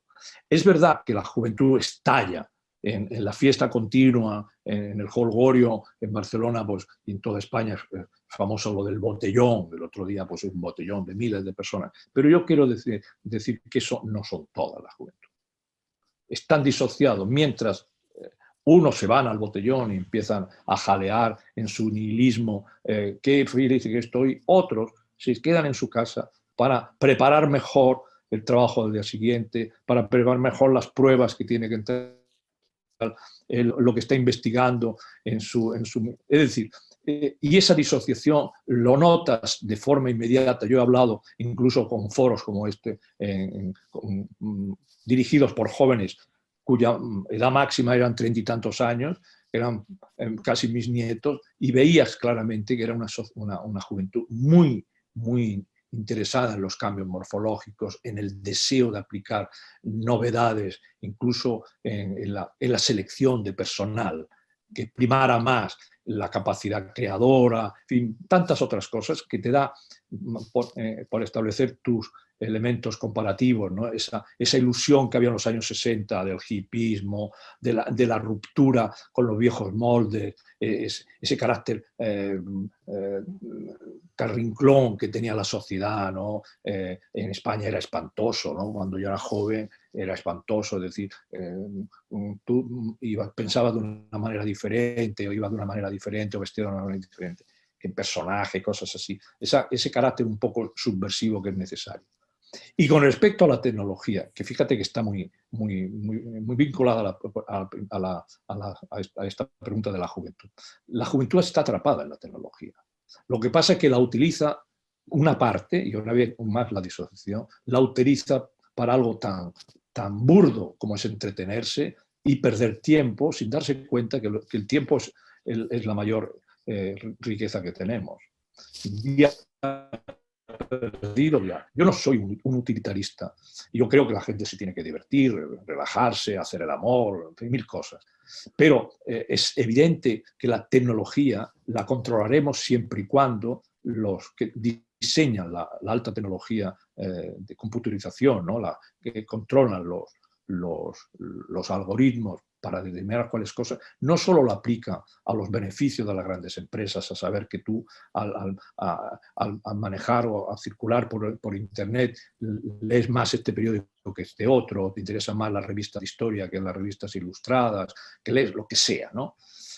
Porque te descubren, pero también te acelera el conocimiento en el momento en que utilicemos estos mecanismos de difusión colectiva, la telemática con contenidos de verdad y no sobre la base que el algoritmo, cuando tú pongas gótico, te salgan las chicas góticas y no te salga la catedral de Notre Dame. Eso hoy día es factible de hacer. Si no se hace es porque no hay control de estas grandes empresas, que además facturan miles de millones de dólares, sin control fiscal, con mucho control fiscal, porque no hay unidad política. Ese es el cambio morfológico. El mundo no puede tener islas de control, ajenas al control fiscal, paraísos fiscales, porque es increíble cuando hay esas proclamas solemnes de algunos, porque no puede haber paraísos fiscales, los detendré, y a los 2 días le pillan que tiene una cuenta corriente en un paraíso fiscal. Es decir, toda esa impostura, la sociedad tiene que reaccionar a ello. Y creo que el coronavirus es la mejor prueba, lo habéis dicho y lo compartimos todos. Es decir, hay una sensación mundial de algo de estafa, y eso es bueno, es un buen despertar, ¿no? A mí me gusta mucho este vocablo que sacó una novelista norteamericana estadounidense de principio del siglo XX, ¿no? Kate Chopin, que a mí mismo me hizo despertar algunas cosas, ¿no? Y yo por eso te lo decía con respecto a la tecnología. La tecnología siempre ha acompañado los despertares, siempre los futuros prometedores, siempre. Lo pasó en el siglo VII, VIII, que cambió la agricultura en el mundo, en Europa inicialmente, pero en el mundo. Se introdujeron cosas que no habían sido ni pensadas en el Imperio Romano, ni en sueños, ¿no? La collera rígida, ¿no? El arado con ruedas, cosas que multiplicaron los rendimientos de la tierra. Una tecnología de desecar pantanos. En Europa se acabó con el anófeles, que es el gran asesino de la historia. Te pica un anófeles, bueno, son las hembras del anófeles, pero bueno, te pica y prácticamente el paludismo está servido. Muchas sociedades del mundo actual, sobre todo en África, están condenadas en su retraso si no acaban con el anófeles, claro está, y con algunos de patógenos que no favorecen el desarrollo de la sociedad. Eso no lo podemos permitir porque lo sabemos. Por lo tanto, la tecnología al servicio de la causa, es decir, bajo control, eso es inevitable, y yo creo que habrá una toma de conciencia. Yo tengo la esperanza de que un librito como el mío, que en principio parece inocente, no sea tan inocente, ¿no? en la lectura. Y lo voy viendo porque determinados políticos lo leen y lo miran con recelo. Es inocente, José, es inocente el título que se llama El día después, porque existe la pastilla del día después, que es después de hacer el amor, ¿no? Efectivamente, sí. Pero esto no es lo mismo. Manolo pidió la palabra y después quiero hacer yo una pregunta y no hay, si alguien más se la vaya pensando porque ahora no hay nadie apuntado. Manolo. Hola, buenas. Yo soy Manolo, soy médico intensivista, pero desde hace un tiempo me dedico a la gestión sanitaria. Como siempre que asisto al foro, pues me generan todas las dudas del mundo, una tormenta mental no menor. En su exposición, que usted habla de las 5 grandes epidemias, se liga hace un símil con guerras, etc. Yo me he permitido poner en el chat del grupo, una frase de Peter Drucker, que es un gestor económico, por decirlo, o de management, que dice: la planificación a largo plazo no es pensar en decisiones futuras, sino en el futuro de las decisiones presentes. A ver si soy capaz de explicarme. Es decir, no solo es esto, sino que después de una guerra, después de una epidemia, entiendo también, aunque la verdad es que desconozco más este tema, bueno, más no, totalmente, siempre han salido liderazgos fuertes que han sido capaces de aglutinar este movimiento, digamos, más de las personas. ¿A qué me refiero también con esto de liderazgo ligando a las personas? Hablamos de la industria, hablamos de la banca, hablamos de la tecnología, pero esto es como decir que el Barça putea a Messi. El Barça es alguien, no es un ente en sí mismo, son personas detrás. Es decir, yo encuentro que en este momento, por lo que sea, tenemos grandes líderes tribales, pero no lo que usted me ha dicho de grandes líderes mundiales, no globales, sino mundiales. ¿Tenemos alguna esperanza para que nuestras decisiones presentes no nos joroben el futuro? Muy bien. Óyeme, una cosa. Comparto contigo ese toque un poco escéptico. Antes me decía que soy un pesimista ilustrado, ¿no? Bien informado, ¿no? Bueno, hay que tener en cuenta que es verdad lo que dices con respecto a los grandes líderes que en otros momentos han sacado de un desastre, de un cataclisma como parecido al nuestro en otros momentos. Pero siempre la historia pone difíciles las decisiones. La grandeza de la historia y su peso, que es lo que hace que casi todos los historiadores terminen siendo pesimistas, ¿no? Yo ya estoy a punto, pero me resisto, ¿no? Es que la historia pone siempre muy difícil las cosas. Cuando parece que hay un líder que puede, ¿no? Como pasó con Martin Luther King, ¿no? Que parecía que iba a coordinar bien todo el movimiento de la negritud en Estados Unidos, lo matan, ¿no? O sea, ¿dónde está el impulso de esta naturaleza tan homicida del ser humano, del miedo que le da el desarrollo positivo de la sociedad? Y eso lo tiene que revisar. Hay un teórico, un historiador israelí, es el Harari, ¿no? que se ha hecho famoso en un libro que se llama Homo Sapiens, ¿no? Entonces, él dice, bueno, es que Sapiens tiene un genoma, tiene una estructura, un ADN, diríamos nosotros, destructiva.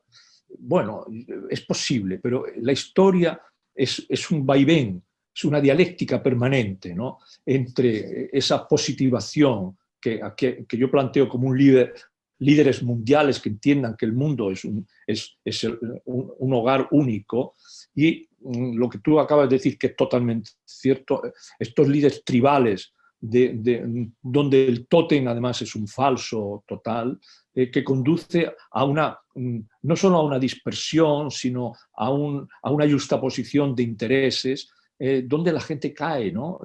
Mediante mecanismos de aculturación conocidos como el populismo, tal, y la gente cae en decir, para salvarme yo tengo que acabar con el vecino.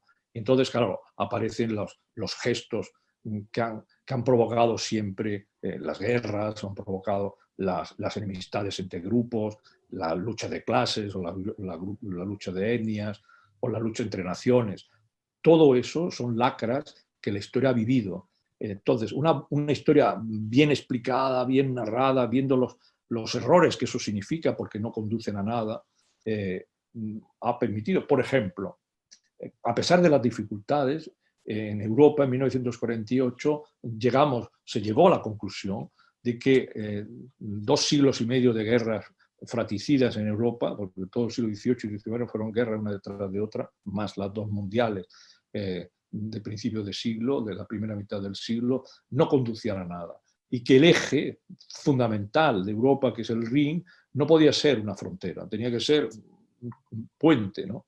Ese paso parecía imposible. O sea, uno piensa en 1939 y piensa en 1948, que total, son 9 años, puede no entenderlo. Quiero decir que la capacidad de reacción, luego se malogró, hubo muchas resistencias y se sigue malogrando, se le ponen muchas resistencias, crecen políticos sin escrúpulos o corruptos o inútiles, incompetentes, pero la sociedad saca energías para avanzar, y lo sorprendente muchas veces es cuando está bien, de repente retrocede. Y eso es lo que tenemos que estudiar.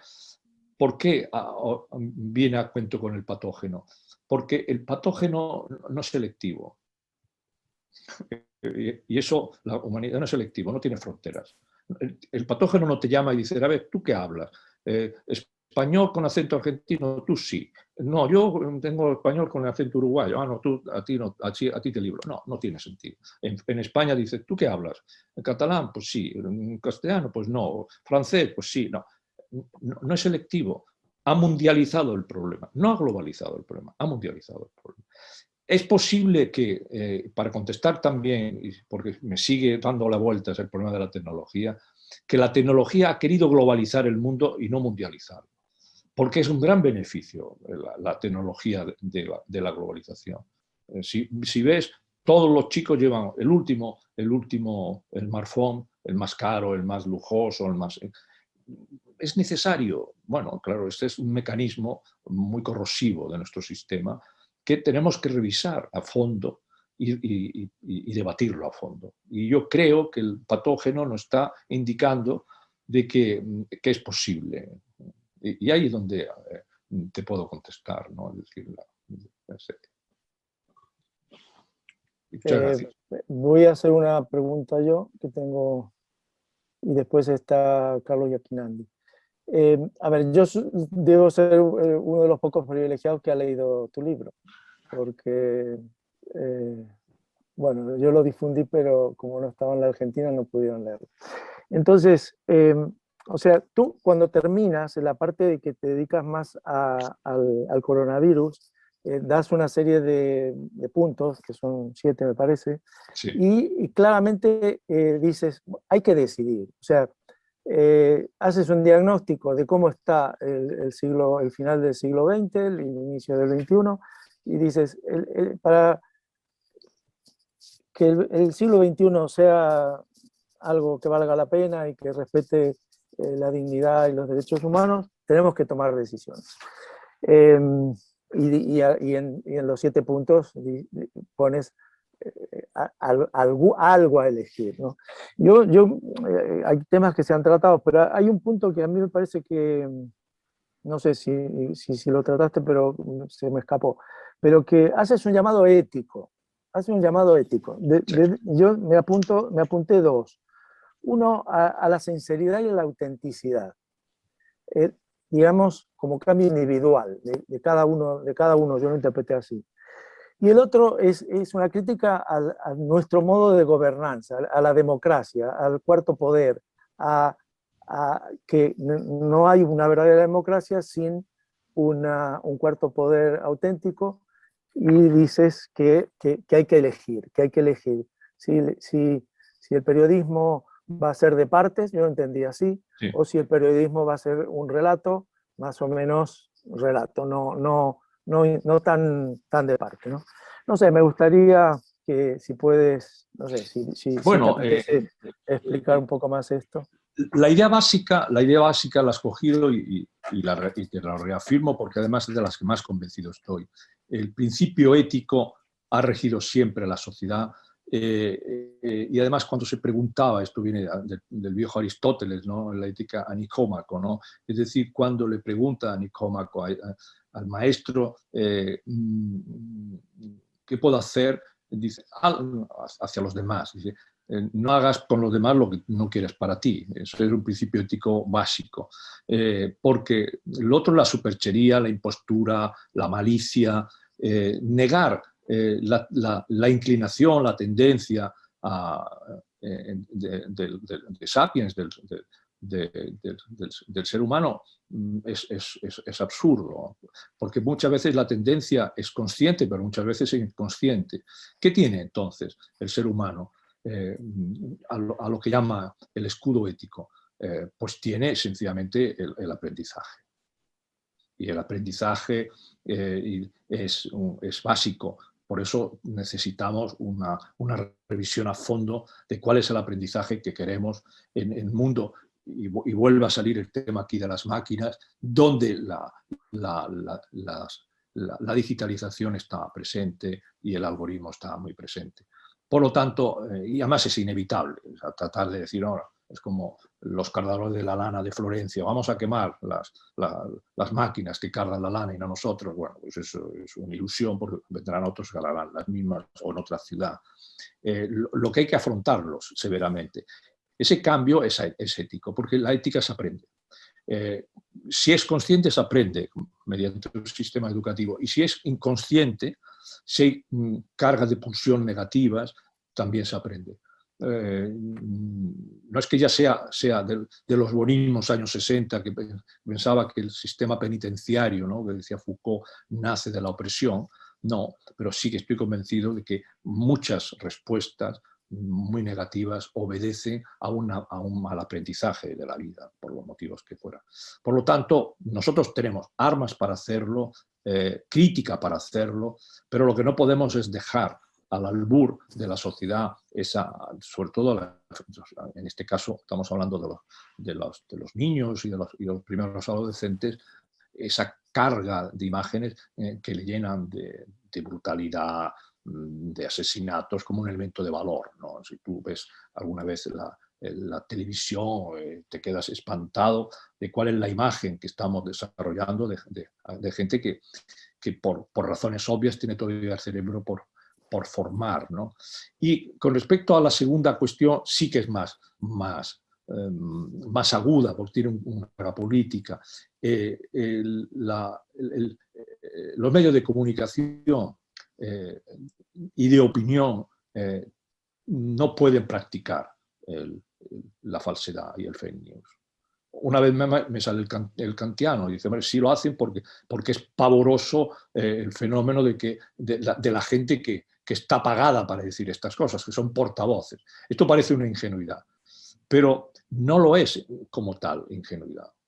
Porque si hubiera un control más severo de los medios de comunicación, no control en el sentido de censura o lo que sea, control de dónde van los beneficios, de dónde reciben los beneficios, con qué condiciones reciben las prebendas, qué condiciones, entonces descubriríamos que le daríamos a esa dimensión ética a este trabajo tan admirable, por otro lado, que es el periodismo. Porque hay periodistas que son objetivos, aunque piensen, cada uno piensa lógicamente a su manera, ¿no?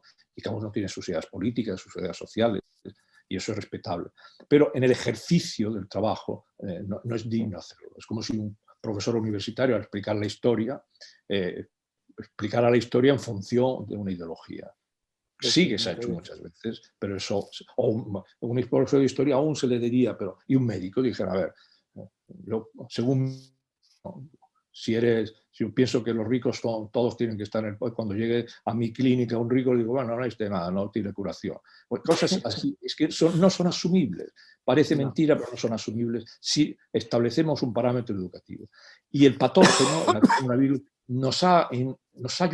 el llamado del patógeno es decir, si seguís por esto, ante la pregunta anterior del tribalismo, si seguís ante el tribalismo, si te vendes fácilmente por un pedazo de pan, entonces al final, ¿qué te va a quedar? Y eso es una cuestión que la sociedad tiene que empezar a reflexionar en profundidad. Ahí viene el desafío. Este es el desafío. La respuesta es inevitable. Igual la respuesta es que no tenemos respuesta, pero no me niego de momento. A lo mejor me invita dentro de 6 meses y te digo sí, pero ahora de momento me niego a pensar que la humanidad en su conjunto, mundialmente, no tiene respuesta. Otra cosa es ya a nivel más local, lo que cada uno quiere para su país o para su territorio, ¿no?, de relación. A mí no me gustaría que el mundo solventara el problema y mi territorio, mi mundo vital, no fuera capaz de hacerlo. Lo sentiría como un fracaso. Y en la historia muchas veces pasa esto, es decir, alguna sociedad colapsa en paralelo que otras crecen. Esto sí que hay que tenerlo y demostrarlo. Hay sociedades que colapsan. Hay islas de Pascua en la historia. De pronto, ¿qué pasa en esa sociedad que desaparece? Sí, bueno, sí, y también es un llamado a la responsabilidad, ¿no? Y al pensamiento, la exigencia del pensamiento, que a mí esto me impresionó, bueno, porque justamente, bueno, nosotros habíamos estado trabajando esto. La pregunta mía es, ¿cómo se puede conseguir? Porque, bueno, sí, el coronavirus nos pone ante un espejo, por este camino no vais bien, nos vamos al garete. Pero no me veo yo que nos sintamos obligados, que la humanidad se sienta obligada a decir, bueno, hay que hacer un cambio ético, hay que ser más objetivos, hay que ser más serios, hay que dejarse de tontear tanto con los fake news y manipular a la gente. porque por este camino no nos salimos. Y debe haber mucha gente que le interesa eso, ¿no? Hacer eso porque le beneficia. Bueno, Sí, es pero una pregunta. Tú dices, no, hay que elegir. Bueno, hay que elegir y está muy bien. Y te llama a ti, tú decide tú, ¿no? A mí me interpeló. Tus preguntas me interpelaron a mí, pero conseguiremos interpelar más, ojalá. bueno, ¿no? claro, Bueno, ese es el desafío y ya veremos la respuesta. Pero te puedo decir que para ayudar a la respuesta, no para que la respuesta sea la que yo quiero que sea, no, a la respuesta, el principio educativo del espíritu crítico es fundamental. Porque el principio educativo, el espíritu crítico es una herramienta. Es una herramienta que no está en la naturaleza, como el dry liftado de un tenista. Dice, no, yo nací haciendo un dry liftado, usted es un mentiroso. Tú después de 3, 4, 5 años con un profesor o contra la pared logras hacer un dry liftado sin que tengas un problema en el codo, ¿no? Bien, bueno, el cerebro es un músculo que se aprende. Y según que le metas en ese cerebro, él tendrá una reacción y demás. Y ahí está la responsabilidad educativa y la necesidad de un cambio educativo. Tenemos que enseñar a que los niños tengan espíritu crítico. No libertad de opinión, que eso es otra cosa. El espíritu crítico es alguien que se le forme de manera en su cerebro, que sepa responder con una pregunta, es decir, una pregunta dubitativa. La duda, que te ponga en duda un argumento que tú estás diciendo y quiero más información. Señor maestro, profesor, quiero más información, quiero mejor demostración de lo que me está diciendo. Eso es el espíritu crítico. Y ese mismo, cuando reciba un mensaje por televisión, dirá, bueno, esto son payasadas, la apago y se acabó. Esa es la libertad. Bueno, una sola, llevamos ya bastante rato y hay que ser compasivos con el tiempo. Sí, entonces queda Carlos Giachinandi y después cerramos. Si os parece, terminamos con Carlos. Carlos, si quieres preguntar, espero que te funcione el micrófono. Tienes que abrirlo.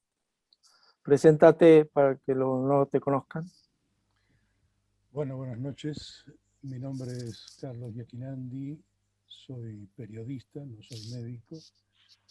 Te digo bajo, te hago bajo. Voy a darle más volumen. A ver si puedes ponerte más cerca del micrófono, Carlos. No, le he puesto más volumen, ya oigo. Mi nombre es Carlos Giachinandi Castro. Nací en Argentina, pero estoy radicado en España desde el año 76. Mi profesión no es médico, es la de periodista. Bueno, y yo leyendo algunos párrafos del libro, dices que una epidemia es una rebelión de la naturaleza y que exige una toma de posición del ser humano ante su responsabilidad en la historia. Y luego, en ese momento, quizás con más optimismo que el que se traduce la exposición de hoy, mencionas que puede sobrevenir en ese día después una época de esplendor si nos liberamos de las lacras del siglo XX. Hablas del consumismo, el nacionalismo extremo, la codicia desorbitada.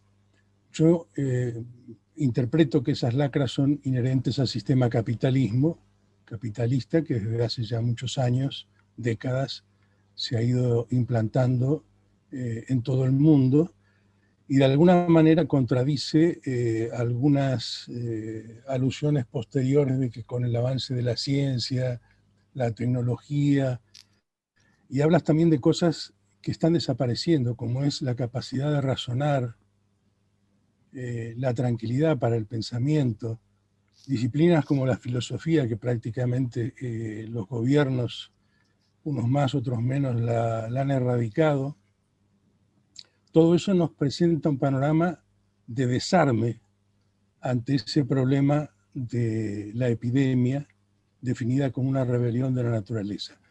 Deducimos que cuando decimos que es una rebelión de la naturaleza, aquí en este momento estamos afrontando en el planeta dos pandemias paralelas a esta, que una es la de la desigualdad creciente, exponencial, la desigualdad social, la desigualdad de posibilidades, y por otro lado, el problema del cambio climático, que es la agresión al planeta, la destrucción de la naturaleza. Todo esto, los que ya tenemos una edad y nos hemos jubilado prácticamente de todo, menos de la esperanza, vemos que estamos en una situación de retroceso. Yo me acuerdo lo que ocurría cuando tenía 14, 15 años, cuando fui estudiante universitario, las luchas sociales luego aquí, en esta tierra de acogida, y veo que cada vez somos menos los que tratamos de entender dónde estamos y que nos sentimos pesimistas en cuanto a la posibilidad de cambiarlo. Entonces, a mí me preocupa particularmente, y creo que puede ser que seamos muchos más, los que pensamos que estamos en inferioridad de condiciones para afrontar lo que hay que afrontar. Carlos, perdona. Pregúntale qué opina él, porque sí, a ver qué opina de todo lo que has dicho, ¿no? No, yo precisamente recojo lo puntual del punto de partida que hablaba José Enrique, y bueno, la duda que me queda es que tendríamos que centrarnos mucho más, a raíz de esta exposición y a raíz de lo que sabemos, en el cómo vamos a afrontar lo que tenemos por delante, que me parece que lo estamos viendo como una situación muy, muy difícil, dadas las herramientas y la situación que tenemos. Muchas gracias. Muchas gracias y bueno, vamos a ver, comparto no digo tu parte de pesimismo. Me dices, era más optimista en el libro que en la conversación de ahora. Es evidente que me pesa la paciencia excesiva con la que los gobernantes mundiales se están tomando el día después del coronavirus, ¿no? Primero, yo soy de los convencidos que ellos creen que todavía no hemos llegado a ese momento, que todavía la epidemia tiene mucho que decir. Eso no me genera pesimismo y no contradice el libro. Yo el libro lo pienso como un marco operativo, y ahora que estamos hablando de la predicción en la línea que se me ha planteado, y tus dudas me llevan a lo siguiente. Fíjate que esa cuestión que tú planteas, yo la resuelvo del modo de que durante décadas, desde nuestra juventud ahora, hemos visto cómo la disciplina del pensar crítico ha ido siendo apartada para dar lugar a una enseñanza muy técnica, muy operativa, instrumental, que puede servir para determinadas cosas, pero no para la formación integral del ser humano y para crear este tipo de personaje que a día de hoy necesita la sociedad. Por fortuna, fíjate que te digo, por fortuna, en esto me sale la dialéctica hegeliana de mi juventud, la antítesis determina más fuerte que la tesis, la síntesis. ¿Por qué digo por fortuna? La antítesis en este caso es que el coronavirus ha puesto de manifiesto que un mundo dominado por gestores no tiene futuro. Y como no creo que el mundo se vaya a suicidar, incluso por una razón tan simple, porque esos mismos gestores son personajes ambiciosos que necesitan seguir dominando su propia ambición, tendrán que ceder territorios de poder para que vengan individuos, hombres y mujeres, que renueven la epistemología de la sociedad y renueven problemáticas que hemos creído vencidas o superadas, porque precisamente el coronavirus, más las otras lacras que tú planteas, por supuesto, ¿no? El deterioro medioambiental, ¿no? El cambio generado por el cambio climático, que es un efecto de la avidez, ¿no? Y del capitalismo maduro, y estoy de acuerdo contigo en ese plano,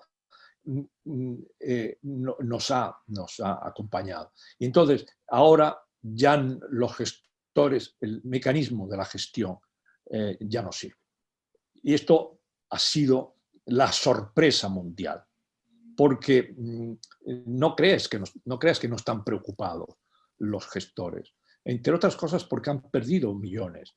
Y naturalmente los millones ya sé cómo los van a recuperar, subiendo los impuestos, porque esa es una práctica del capitalismo maduro. Es decir, los culpables no pagan, pagan la gente normal, ¿no? Pero eso, la careta se les ha acabado, se han desmascarado. Y cuanto más el poder está en manos de gestores, en los países donde los gestores son omnipresentes, peor están gestionando el coronavirus. Porque el coronavirus es un azar de la historia para ellos.